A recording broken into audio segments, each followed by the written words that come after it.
It is simple technology like the cell phone that's really helped get the word out about these protests. Protesters taking videos and pictures of police beatings and distributing them on websites like YouTube. We've been shooting our stories on our cell phones as well. Also, social networking sites like Facebook have organized the demonstrations. Of course, the government's responded by shutting down those sites and confiscating people's cell phones, but the protesters are not deterred. Through the night, young Iranians set the streets on fire, venting their anger at an election they insist was stolen. The government's response, violence.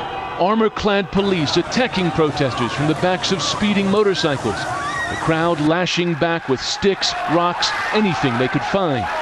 Protesters forced riot police off this motorcycle and burned it. When they feel like they cheated, they can come out and ask for the right.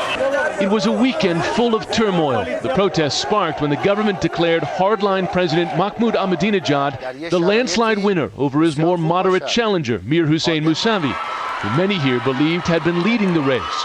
Our shooting permission revoked by police, we filmed the protests on our cell phones. Down with the dictator. That's what the protesters have been shouting. The dictator, in their view, Mahmoud Ahmadinejad. Hundreds of riot police just down the end of the street on motorcycles, swinging batons, attacking protesters. The government is now tightening its grip. Iran's supreme religious leader, the most powerful man in the country, ordered Iranians to respect the result. They like the president. President Ahmadinejad. Yeah, everybody likes him. And you voted for him?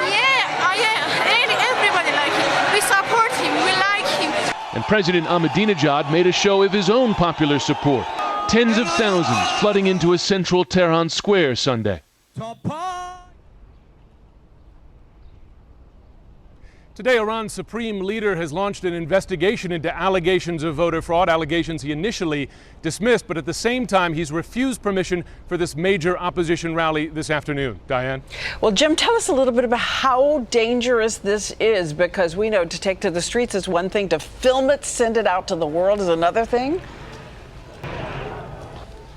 It's really dangerous for the protesters themselves. We were in the middle of it yesterday, and we saw plainclothes policemen walk right up to three women who were just watching the protests, standing by the side of the road, very quietly spray them right in their eyes with pepper spray. They fell to the ground. It's very painful. The most threatening really are these riot police on the backs of motorcycles.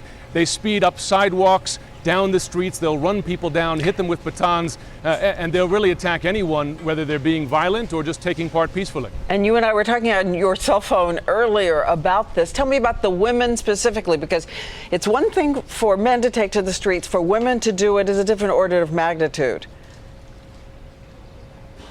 It is, certainly, and I've just been impressed, amazed by their courage, not deterred by these police, not deterred by the pepper spray, and also the threat of arrest. Many people have been rounded up, dozens of protesters have been rounded up, and the police making no distinction between men or female protesters.